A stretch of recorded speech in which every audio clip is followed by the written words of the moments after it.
Was Elvis involved with the mafia? The answer is yes, but not the traditional mafia. Elvis Presley is back in the news again, and so many stories swirl around Elvis. Big question, was he involved with the mafia in any way? Because there were rumors that he was. And I will tell you this, you probably didn't know this, but there was an FBI investigation or file on him from the first time he got on stage until 5 years after his death. And I'm going to get into all of that. But before we do, very sad story. The reason he's back in the news, because his one and only daughter, Lisa Marie Presley, passed away just a few days ago at the young age of 54 from cardiac arrest. Very sad story. And you know, the whole Elvis Presley family story is just tragic. I mean, really. I mean, yes, he was a sensation, the king of rock and roll. And he had fame, he had power, he had money, he had everything. You know, he was known all over the world. He was an idol, but his story is really pretty sad. And his daughter's story, very sad. The whole legacy of his family is very sad. And while I was reading about Lisa Marie's death, I came across a story that I hadn't known before. I didn't know anything about it, and I thought it very interesting. I wanted to share it with all of you, but there was a writer who wrote a book a couple of years back, and she said that Elvis was a victim of his own DNA, and so is the whole family. Now, what did she mean by that? Apparently, Elvis's maternal grandparents were first cousins. They married, first cousins. And you know, that's not incest. I don't believe we can describe it as that. But you know, there could be genetic issues, health issues, when people that are so close in family marry and have children. And it seems that's what happened in Elvis's family's case. Let me get into that. He had a deficiency called alpha-1 antitrypsin deficiency, a genetic disorder, and it's passed through generations, probably from his maternal grandparents. And as a result of that, very possibly, he died young, the age of 42, I believe in 1977. Everybody remembers that. That was around at that time. It was a big, big, big deal. King of rock and roll dies. He was a beloved figure. He really was. And his mom, Gladys, she died in her 40s, also, I believe, of a heart ailment. Elvis had a twin brother, I think his name was Jesse, who died at birth, was stillborn. A lot of his relatives died young, relatively young, in their 40s and early 50s, like Lisa Marie. And coincidentally, Lisa Marie had many of the same ailments that Elvis Presley had throughout his life. He had a lot of health complications, and Lisa Marie had pretty much the same. I think problem with the lungs, their liver, the kidneys. As a result of chronic pain that Elvis had, he was put on opioids. People have said that he was a drug addict. Well, you know what? It's really not fair to call him that. He wasn't a heroin addict, from what I understand. He did get hooked on opiates, not too difficult. You know, when you're in pain and they prescribe that pain medication, those opioids are very addictive. And as a result of that, he started popping pills throughout his life. You saw some of the impact it had on him when his body swelled and, you know, he gained a lot of weight. It was very sad. And the autopsy at his death did confirm that he had this deficiency. He was at least a carrier of it.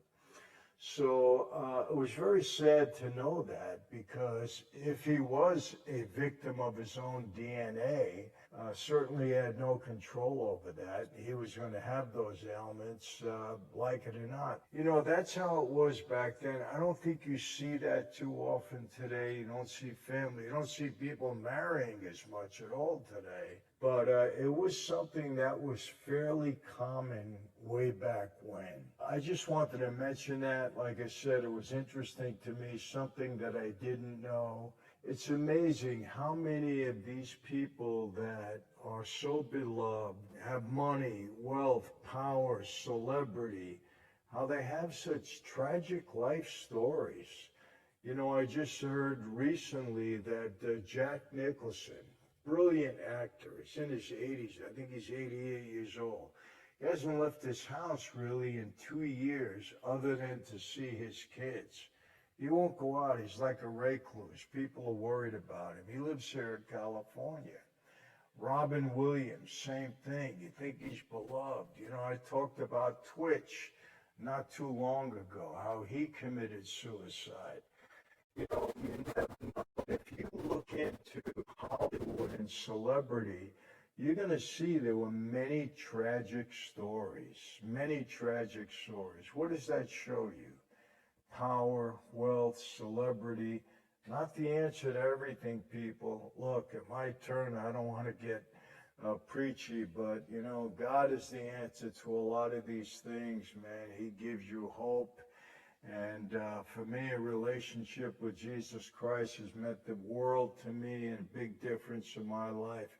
I'm not going to get into that. It's not the appropriate time now, even though any time is appropriate to talk about the Lord. But I just wanted to mention that. It is sad, and of course we are, you know, we feel terrible about Lisa Marie. You know, she had a tragic life, lost her son.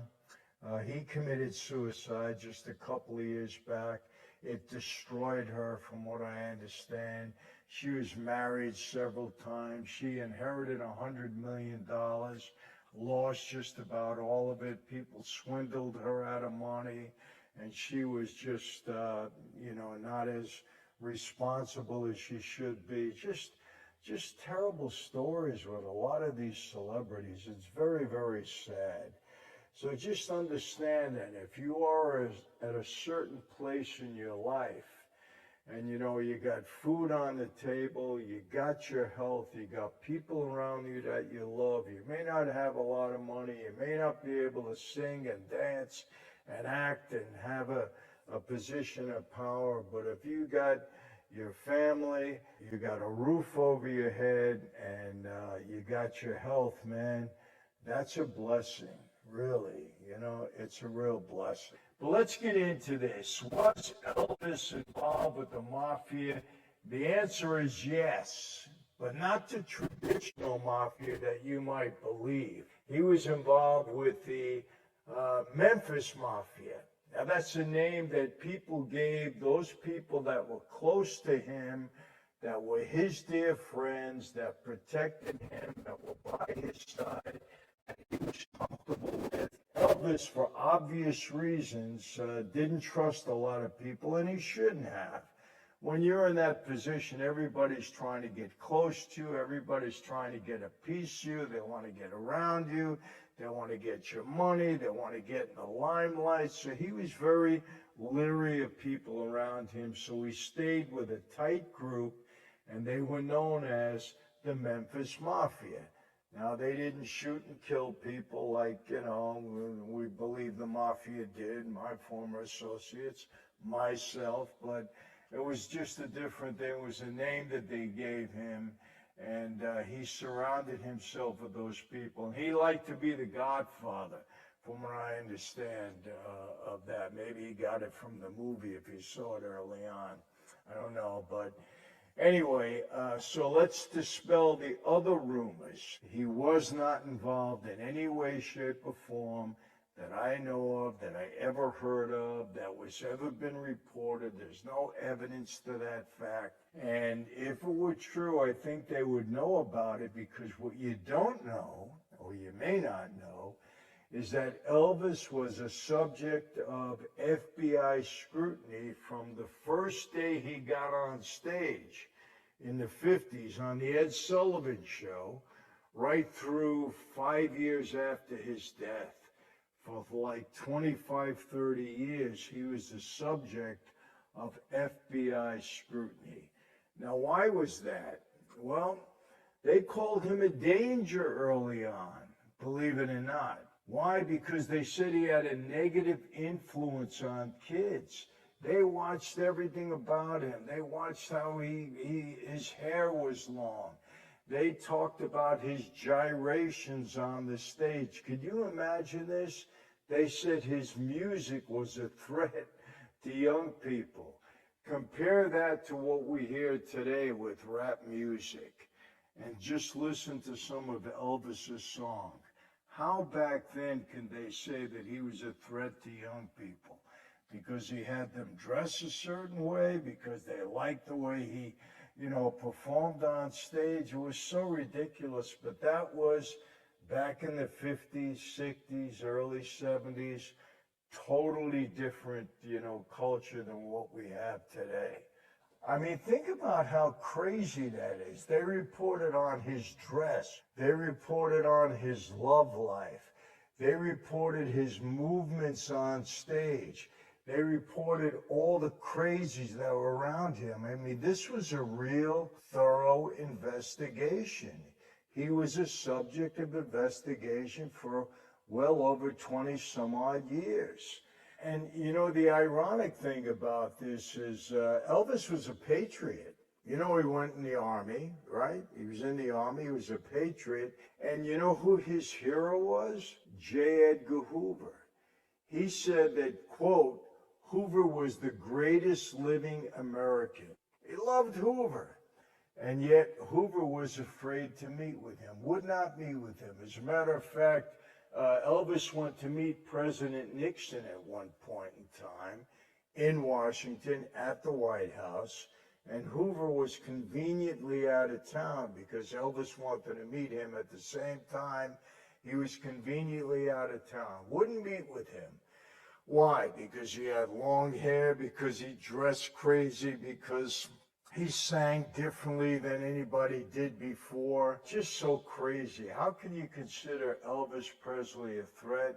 But again, sign of the times. But interestingly enough, during that investigation, they found out Elvis was receiving death threats throughout his life, quite frequently too.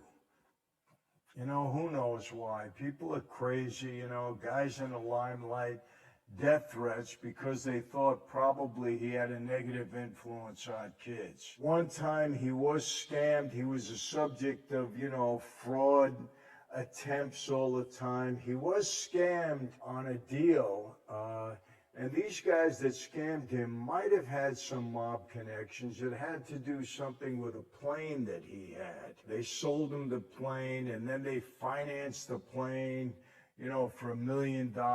They took the money. They left him holding the bag. I think he had to do some maintenance on the plane or something like that. Cost him a lot of money.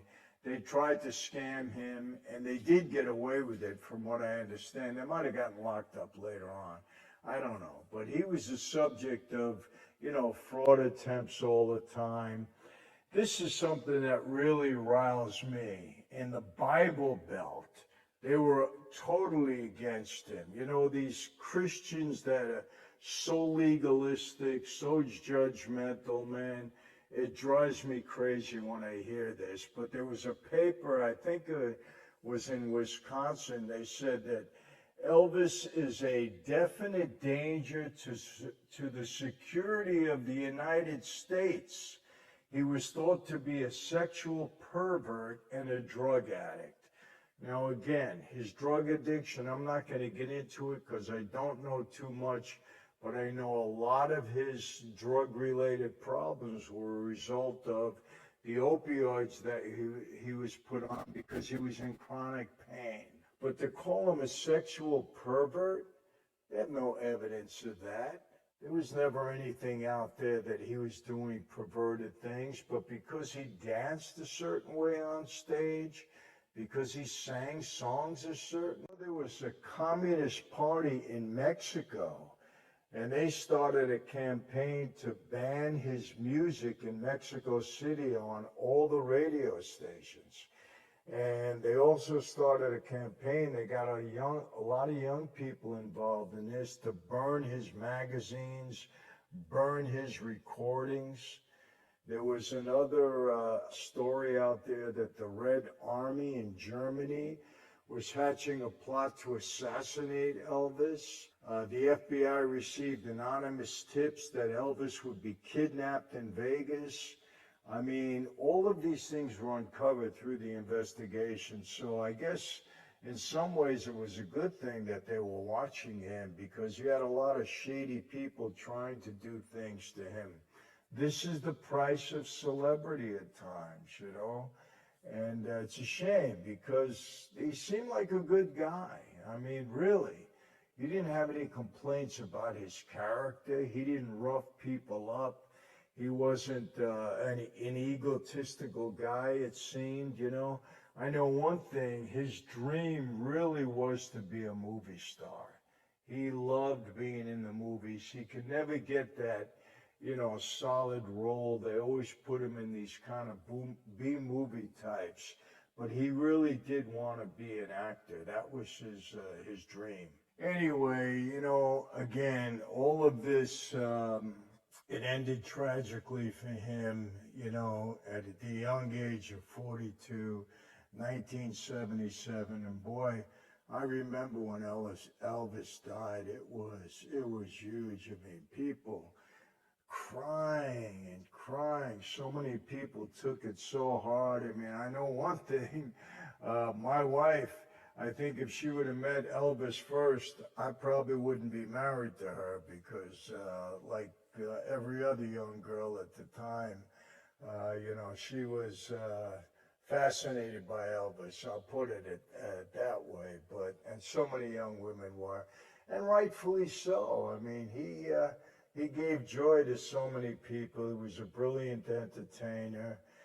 And, you know, when I think of him, and even, you know, Michael Jackson, who had a little bit of a different story, but it's so sad when these celebrities who you believe have it all, you know, just have such a tragic lifestyle. It's very, very difficult. So very, very sad. Our condolences go out to Lisa Marie's loved ones, the people that are closest to her. I know a lot of Hollywood that knew her weighing in on that. A lot of her ex-husbands are weighing in on that. And it's a very sad thing. It really is. The whole family, the whole tragic story. So anyway, let's hope the next time we hear about Elvis in the news, for some reason, it's not, you know, for a tragic purpose like this. So, yeah, something that we're going to be doing right now is we get